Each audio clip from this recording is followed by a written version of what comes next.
Şimdi sağ tarafımda da değerli ustam Halit Önür var. Onun da gerçekten yeni kurduğu bir dernek var. Başkanı şu an. Ben Halit Önür, emekli öğretmenim. Aralık ayı içerisinde Kuzköy Kültür ve Folklor Araştırma Derneği kurduk. Amacımız önce köyde birlik, beraberlik, daha sonra gençlik. Gençler ele alıyoruz. Güzel bir birlik sağladık zaten gençler arasında. İyi gidiyor. Derneğimiz Kültür Araştırma Derneği. Şu anda bütün resmi işlemler bitti. Herhalde Kurban Bayramı'nda açacağız. O zaman sizi tekrar davet edeceğiz. Teşekkür ederim. Gökkuşağı mallanır, gökkuşağı mallanır da aldan yanı sallanır, aldan yanı sallanır. Amanın beyler sallanır. Bu nasıl sevdaymış, bu nasıl sevdaymış de çektik sıra ballanır, çektik sıra ballanır. Amanın beyler ballanır. Amanın beyler, imanın beyler, ah beyler, beyler sevdayın eyler. Beyler eyler, beyler eyler, ah beyler, eylerse güzel eyler. Amanın beyler, imanın beyler, ah beyler, beyler sevdayın eyler.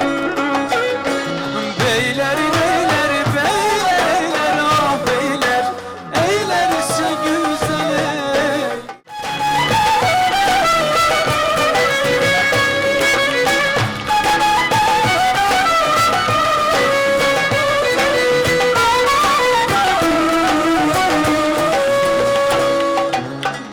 Suna gelin, ak gelin, şafak söktü, kalk gelin.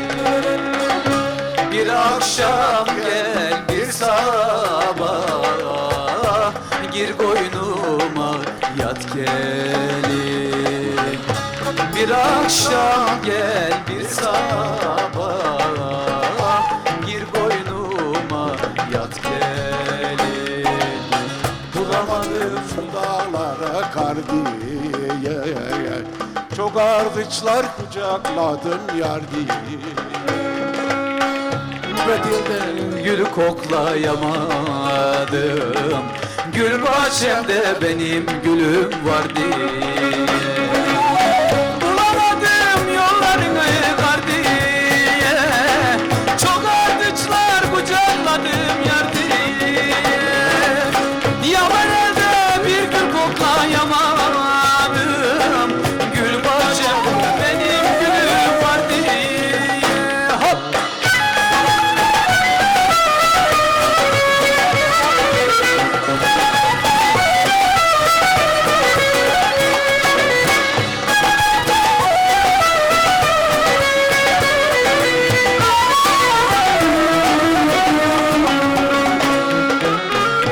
Antalya'da kayıklar, suda oynar balıklar.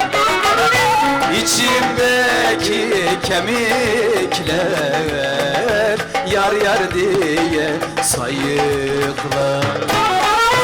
İçimdeki kemikler yar yar diye sayıklar. Bulamadım şu dağlara kar diye, çok ardıçlar kucakladım yar diye.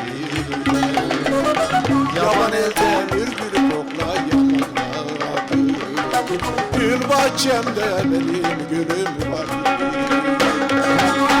Bulamadım yollarını kar diye, çok ardıçlar kucakladım yar diye.